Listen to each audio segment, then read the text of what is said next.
Welcome back again, everyone. Laszlo Montgomery here. China History Podcast, episode 252. History of Xinjiang, part 9. We're getting to the end, or as far as I'm planning to take it.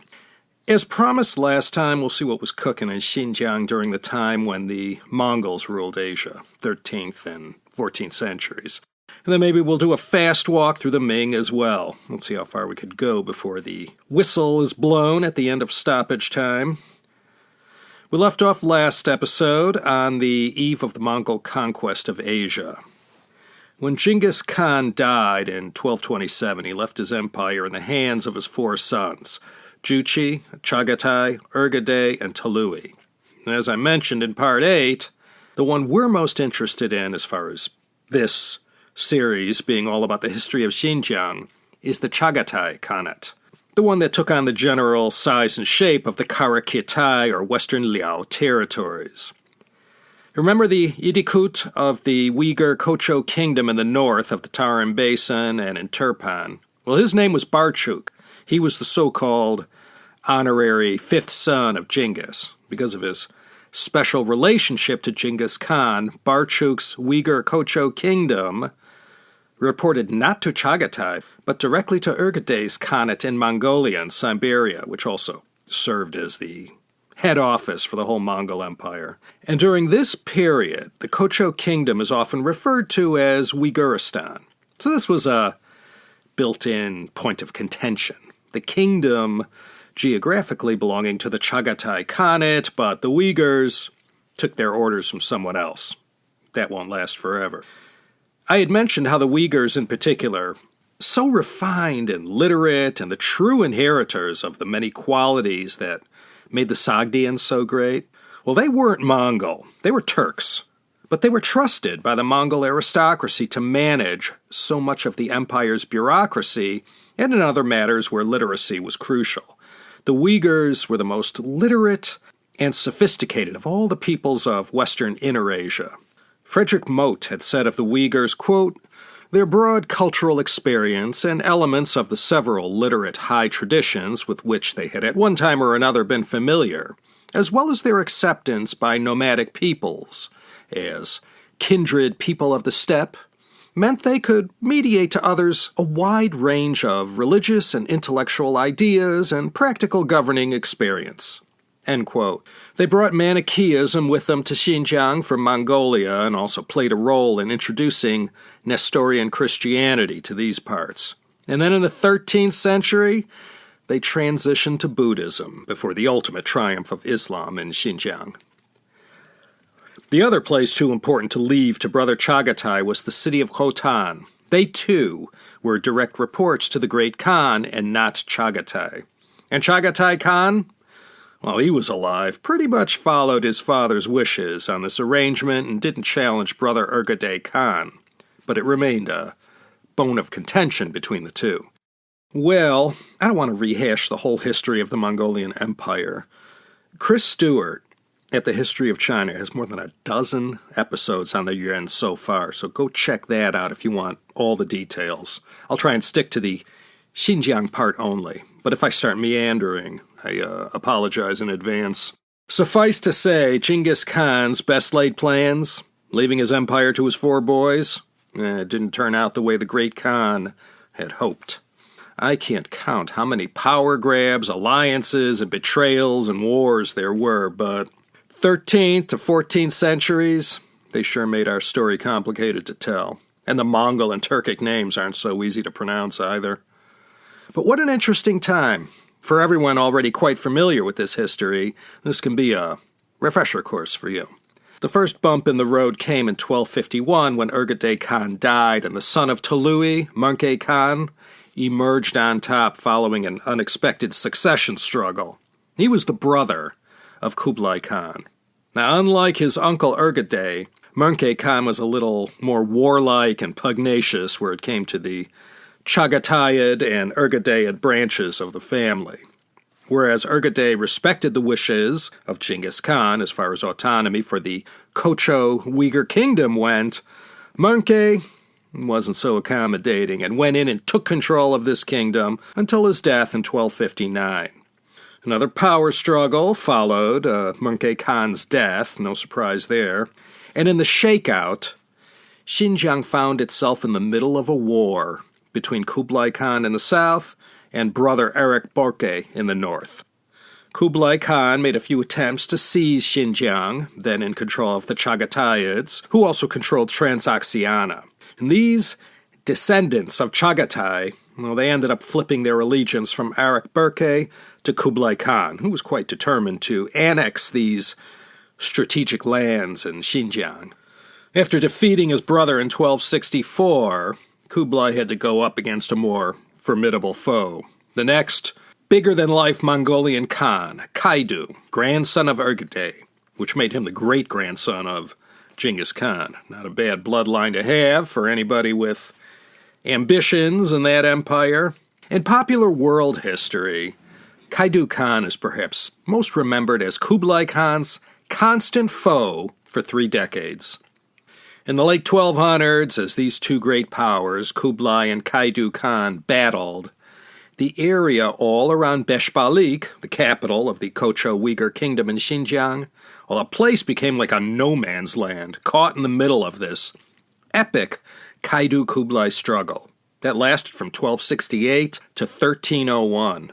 Beshbalik and other parts of Xinjiang were wrecked by Kaidu Khan's armies and those of the Chagataids he also controlled.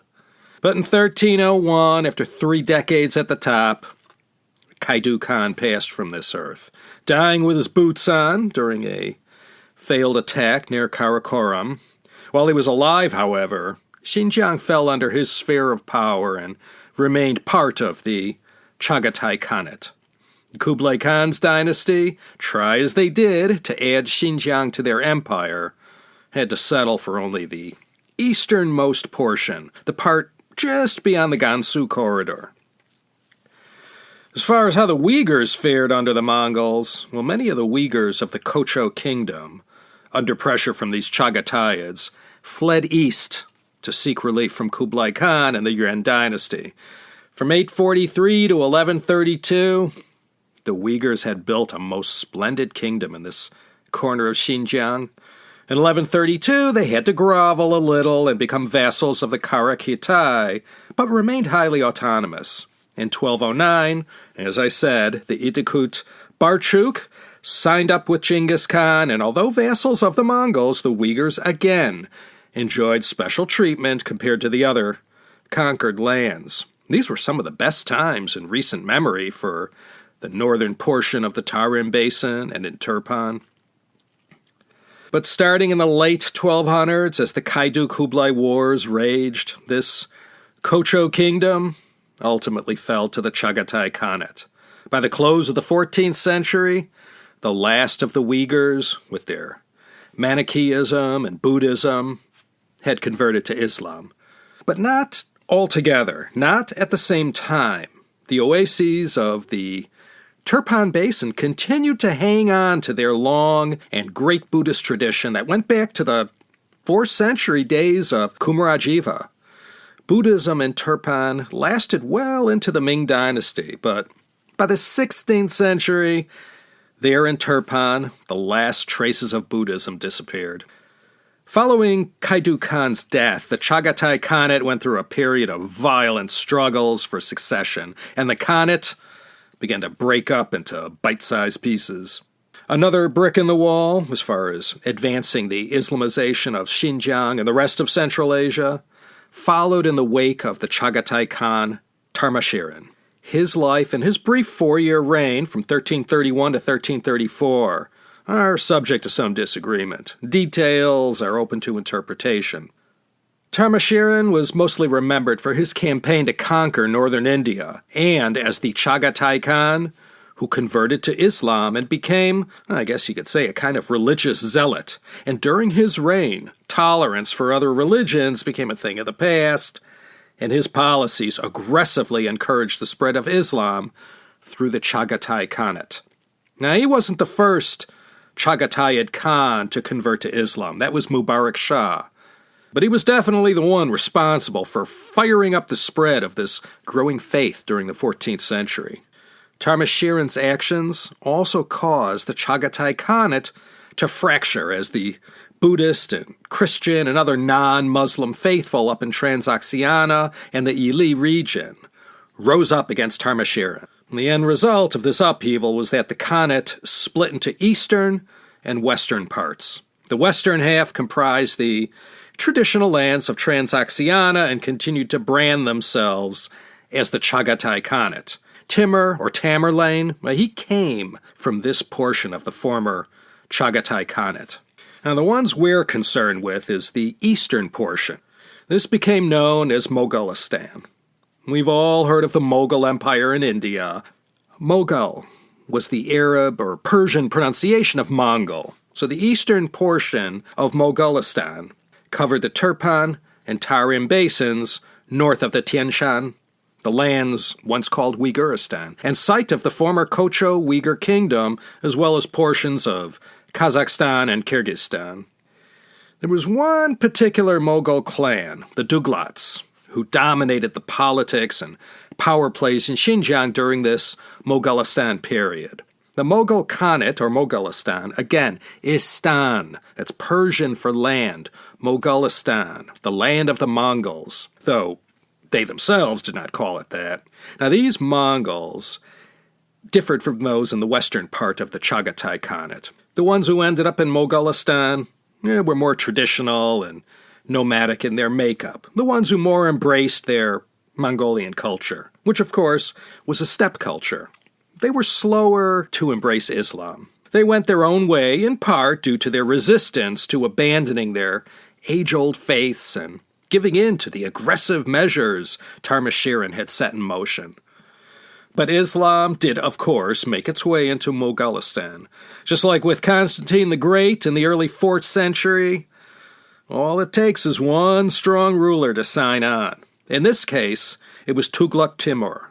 From 1347 to 1360, Tughlugh Timur was the Khan ruling in Mogulistan. He owed his position to the Tughlugh Mongols, who acted as the Khan makers of their day. And he was the one who ran this eastern part of the Chagatai Khanate that he molded into a Khanate called Mogulistan. And after Tughlugh Timur gave all the Mogul princes an offer they couldn't refuse, converting them to Islam first, and with the ruling family and aristocrats taken care of, then Islam was rolled out across the rest of Xinjiang. And after his conversion to Islam in what I said was still a predominantly Buddhist land, Tughlugh Timur campaigned against the Western Chagatai Khanate and was able to reunite East and West into a single Chagatai Khanate. But this reunited Khanate only hung in there as long as Tughlugh Timur remained in power. And this conquering Khan passed in 1363, 5 years before the great hero from Chinese history, Zhu Yuanzhang, did what was once thought to be unthinkable, putting an end to the Mongol Yuan Dynasty, and then, of course, he went on to establish the Ming Dynasty in 1368. So, Tughlugh Timur, he was another one-hit wonder. And as far as the reunited Chagatai Khanate, well, after he went, so went the unified entity. Mogulistan rallied here and there, but truthfully, they never got it together after Tughlugh Timur passed from the scene. The Tughlaghs were still the power brokers at this time, and they put Tughlugh Timur's son on the throne, who also championed his father's same cause of converting all of the former Uighuristan into a Muslim land. And with the exception of the parts of Turpan and Kocho, now called Karakhoja, from about midway through the 15th century, Xinjiang, for the first time in its long history, was a Muslim land. And the notion of allowing the Uyghurs to manage their own lands under the watchful eye of the Mongols, well, that too was done away with. Another reason Mogulistan didn't rally after Tughlugh Timur was that right around the time he died, something that would end up just as big as the Mongol Empire was starting to coalesce around what many historians say was the greatest conqueror since Genghis Khan, and perhaps the greatest of all time. And this was Tamerlane, or Timur, from which we get the term Timurids. Timur and the Timurids of his empire were Muslim. He had a somewhat tenuous link to the Chagatai line, and in all he did, Timur saw himself as the heir to Genghis Khan and the restorer of the Mongol Empire that had faded from so much greatness. As soon as he didn't need the Chagatayas anymore as a legitimizer, he sidelined them and became the next uber power of Central Asia. 1370 to 1405 were the dates of Tamerlane's reign, and the empire he founded survived him for a century, falling to the Iranian Safavid dynasty in 1507. Tamerlane was born not far from Samarkand, so the country of Uzbekistan gets to claim him as their own. One of the 14th, 15th century changes happening and worth knowing about, and Tamerlane is usually held up by historians as having personified this, was the emergence of what was called the Turco-Mongol tradition.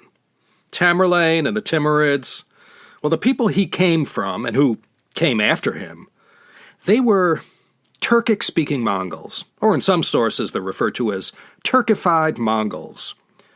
The Mongols, through their expansion into these lands, long ago Turkified, going back to the Gurk Turks in the 6th century, became one with them in language, in their newly shared Islamic faith, and in many other aspects of their culture they brought with them from the steppes of Mongolia to Central Asia. And they spoke a language called Chagatai Turkic.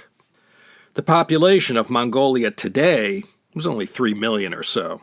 And way back in the day, their numbers also weren't that big either. And they spread themselves out pretty thin, building an empire as large as theirs. So the emergence of this Turco-Mongol tradition in Central Asia was something that happened when Mongol and Turkic ways sort of blended into something new. And Tamerlane was a shining example of these Turkified Mongols. And he was expending a lot of effort to seize Mogulistan. Tamerlane tried several times, and this led the rulers in Mogulistan to reach out to the Ming imperial court and ask for some possible relief. Although he'll die trying, Tamerlane had his sights on China as the ultimate prize for his growing collection of conquests. And had he not died when he did, he might well have succeeded. So this period saw Mogulistan cozy up to China, and the Chinese imperial court had plenty of past experience when it came to insinuating themselves into the labyrinthine politics of these people beyond China's traditional borders. Trade began to flow in both directions, and Mogulistan saw a sharp increase in wealth, once again flowing in from these lands from the east. But Mogulistan didn't last that much longer. Besides the Timurids, there were also new powers that were making themselves known just beyond the borders of Xinjiang, and these were the Kazakhs and the Uzbeks. They, too, put a lot of pressure on Mogulistan. Also around this time, well, it's not really relevant to our story, but the Mongol Empire was established down in India. The founder, Babur, was a descendant of Tamerlane. He reigned 1526 till 1530. And this Mongol Empire, I'm sure you've all heard of it, it lasted for 331 years, all the way into the 19th century, falling hard in 1857 thanks to the Indian Rebellion of that year, and of course, famously, with a little help along the way from the British East India Company. The Mongol Empire met an ignoble end in 1857. The British Raj, playing the role as the Terminator. James Millward named 4 developments that manifested themselves during this Mogulistan period in Xinjiang. In no particular order, these being the emergence of new powers like the Kazakhs, Kyrgyz, and the Oirat Mongols. And these particular Mongols will become central to our story pretty soon. The next major development was the revival of trade links with China, Transoxiana, and India. By this time in history, the Silk Road had pretty much served its purpose in world history. Since the days of the Western Han Dynasty, it had played a significant role in changing the world through commerce and as a kind of market where ideas were exchanged. But by the 15th century, navigation on the high seas was not such a big deal anymore. People did it all the time and over very long distances now. Sea trade had replaced a large amount of these caravans that had plied these ancient Silk roads since time immemorial. In most cases, sea trade was cheaper, more efficient, and you didn't have to worry about feeding and watering camels, or getting spit on or bit by them. The third development mentioned by James Millward was the decline and disappearance of the Chagatai Mongols. The last Chagatai Khan was killed around 1346. And without this great legitimizer around to prop up any would-be Khans, it led to even more fighting and instability in the region. And the last major development happening around this time was the unstoppable growth of Islam as the religion of choice for most of Central Asia and the Near East, and the rise of these Islamic kingdoms, states, and empires as major political forces. Let me quickly mention another footnote from these times in Xinjiang. This was the Karadel Kingdom. Serious scholars of this time call the Karadel Kingdom, well, more than a footnote, but since we don't have all the time in the world to dwell on every aspect of the history of Xinjiang, I hope you can at least get a whiff or a small taste of some of the things that were happening. After the fall of the Mongol Yuan dynasty, 1368, remnants of the former royal house, led by a prince named Gunasheri, reconstituted themselves up in Mongolia and kept the Yuan alive. And this successor dynasty to the 97-year-old dynasty founded and made great by Kublai Khan, because it was relocated to the north in Mongolia, perhaps for lack of a better idea, was called the Northern Yuan. It lasted from 1368, the year of Zhu Yuanzhang's triumph and founding the Ming dynasty, all the way to 1635 when they were taken apart by the later Qing Dynasty. And of course we know the later Qing by the name that they took on later after they conquered China in 1644, namely the Qing Dynasty. And these were the Manchus. So this prince, Gunasheri, after falling on the wrong side of a succession struggle, he left the confines of the northern Yuan, which was more or less most of Mongolia, and he headed west, like so many nomads of the steppe before him. Why did they always go west? Well, north was too cold. To the south was China, not recommended to take them on unless you were fully flanged and ready for action. East of Mongolia, like I said, the Jurchens, very rough people. So it was most often in a westerly direction where these Turks and Mongols and Khitans went. That's why they ended up in such great numbers in Xinjiang and beyond into the stans of Central Asia. So Gunasheri ended up in Hami, northern Turpan Basin. And in 1389, he set up this kingdom there, still heavily Buddhist. Remember, Turpan Basin, this was the last place in Xinjiang to sign up for Islam. Gunasheri, he was a Chagatayid. That is, he had all the necessary paperwork and provenance to claim kinship with Chagatai Khan, Genghis Khan's number 2 son. So this kingdom that he set up was called the Karadel. That lasted 124 years, 1389 to 1513. After Gunasheri passed from the scene, what followed was a plethora of competing rulers, some chosen by the Northern Yuan and some by the Ming court. So in a familiar story that we've seen so many times already, a benign state was set up in Xinjiang, and eventually they got caught up in a struggle between two great powers, one of them usually being China. The Karadel Kingdom was one such entity. First, they kept in the good graces of Ming Dynasty China, and then in the 1430s, they switched their loyalties to the Uighur Mongols. And in a bit, I'm going to get to the Zunghars. These were Uighur Mongols who, during the Qing Dynasty, are going to butt heads with China in a very violent and profound way. Being caught in between all these powerful forces around them eventually led to the end of the Karadel Kingdom. It had been, in the 16th century anyway, almost the last bastion of Buddhism in Xinjiang, Kocho, and Turpan.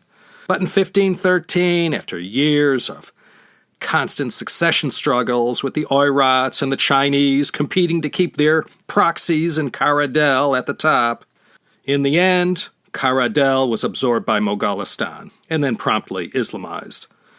Let me also mention between 1514 and 1705, almost 200 years down in the southwest of Xinjiang, the traditionally more Iranic part, there was the Yarkand Khanate.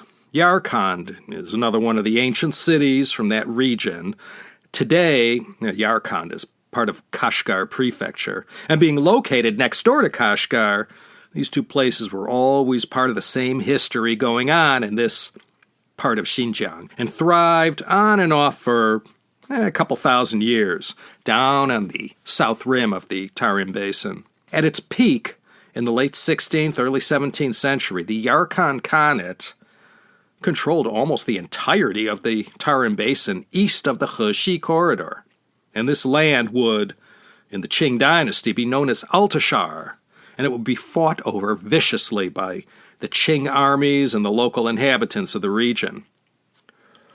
The Yarkand Khanate was sort of a rump political state of what once remained of the mighty Chagatai Khanate. So it sort of allowed the last vestiges of the Mongol Empire to live on just a little bit longer until this political state from the Ming and Qing dynasties is taken over by the next group of conquerors that I'll introduce in a minute and look at more closely next episode in part 10. These were the Zunghars. You've probably heard of them before in previous episodes. They were the nemesis of the early Qing emperors and warred with them constantly. Let me just give a brief intro to the Zunghars, and then we'll slip the bookmark in, as we always do, around the 25 or 30-minute mark, and then we'll finish things off in the next episode.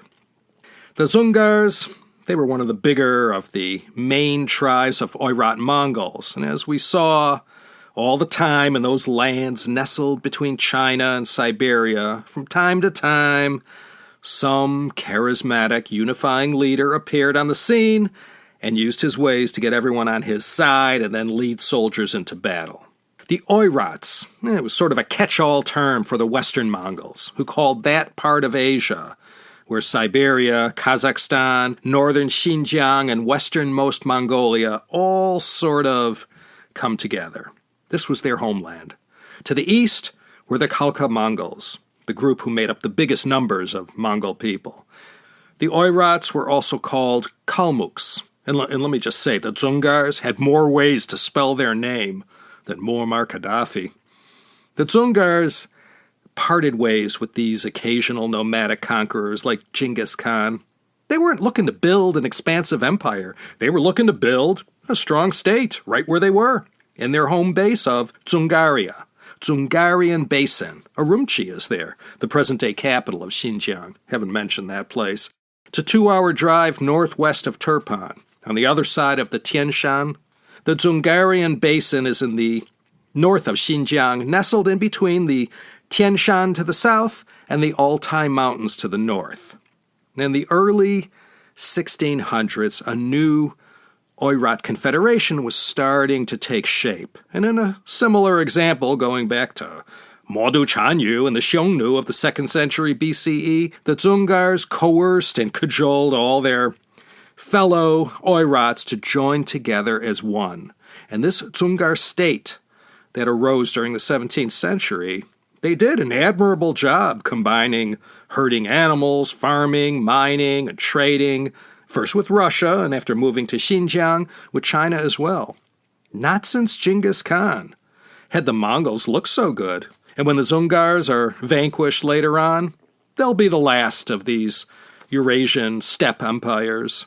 And as the Qing Dynasty got off to its blazing start in the 1640s, they cast a wary eye in the direction of the Zunghars. The Qing emperors were all Manchus, and they knew these Mongols much better than the Ming rulers. Manchus and Mongols were different people, different branches of the Altaic language family, and occupying different parts of the Eurasian steppe. But they were still kindred people of the steppe, and they had more in common with each other than the Han Chinese did. So the Manchu-Mongol relationship was different, and we'll see how the Qing used the Mongols for a lot of the heavy lifting at the start of the dynasty when Shunzhi, Kangxi, Yongzheng, and Qianlong were leading the glory years of the Qing dynasty. Though they understood them much better and had a different attitude towards them than the Ming rulers did, that didn't mean the Qing didn't watch them closely. The last thing the Qing dynasty wanted was another Genghis or Kublai Khan. So they managed their Mongol relationships very carefully and used the same old yi system of using barbarians to control barbarians method that always seemed to work so well in the past. The Qing got close to a few Mongol tribes, most notably the Turco-Mongols, but they made sure they didn't pose any kind of political or military threat to the dynasty. The Manchus were few, and the Mongols were many, and the Han Chinese were even more numerous. And the Qing rulers were always aware of that and needed to maintain just the right balance through the alliances they made. But the Zunghars did manage to consolidate their state, and like it is always, all it took was a strong leader to emerge. And for the Zunghars, this was Galdan. We've heard that name before in previous episodes. The main nemesis of the Kangxi Emperor. Those two are going to learn to hate each other like nothing else. The Zunghars were Tibetan Buddhists, and I'm going to try like crazy to not drag Tibet into this story, even though their history was all tangled up in what was happening in the Zungar Khanate. During a 1640 Kurultai, or Grand Council, the Zungar leaders called for Mongols to unite under their state and to return the Mongols to their former greatness and respectability on the steppe. Around this time, just at the founding of the Qing Dynasty, Galdan was born. As a young prince, he spent several early years as a monk down in Lhasa and was later called back to Dzungaria, where the Khanate was, what else, enveloped in a good old-fashioned succession struggle. To simplify a complicated explanation with a lot of difficult names to remember, Galdan emerged on top of this struggle and by the late 1670s was firmly in control and ready to bring the Zungar Khanate to the next level. Into the early 1680s, Galdan's military was able to take over all of Xinjiang and also expanded into parts of Kazakhstan and the Fergana Valley. These same places have been fought over since the earliest days of recorded history. Even though Galdan was not of the Jinggisid line, he was able to get special dispensation from the Dalai Lama to formally use the title of Khan. And then all throughout the 1680s, Galdan went on an acquisition spree to bulk up his Zungar Khanate and in the process caused the Kangxi Emperor to lose no small amount of sleep. And one of the goals this long-reigning emperor had was to delineate where Zungar, Russian, and China borders began and ended. Kangxi was the first Chinese emperor who had to deal with Tsarist Russia. Ever since the 1500s, Russia was racing in the direction of Vladivostok, which still had a long way to go before it was actually founded. But the Russians were already moving full speed ahead as if it were already there. This is all part of CHP episode 181 on the early years of Sino-Russian relations. So the 1689 Treaty of Nerchinsk was meant to not only settle border issues, but in the process isolate the Zungars so they couldn't turn to Russia for anything. And it's this dearth of allies in that part of Inner Asia that will always stymie the Zungars in their epic battle with the Qing Empire.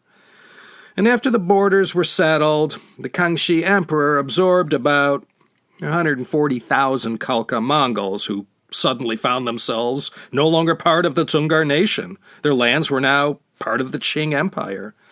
They were going to come in handy as a club to wield against the Zungars. Okay, let's hit the kill switch right here. I'm just roughly calculating what remains to be said, and finishing this series up next episode is going to be an iffy proposition at best, but who ever heard of a podcast series going 11 episodes? That's a strange number for a series. So much more to go yet. Well, one more time, please consider supporting the CHP at patreon.com/China History Podcast. $3 a month. That's all I'm asking. A few thousand more of you sign up, I can get out of the patio furniture business. Until we meet again, this is Laszlo Montgomery signing off from the city of Los Angeles, California. You all know where you could find me in 2 weeks, and it's nothing less than my greatest hope that you'll join me next time for another exciting episode of the China History Podcast.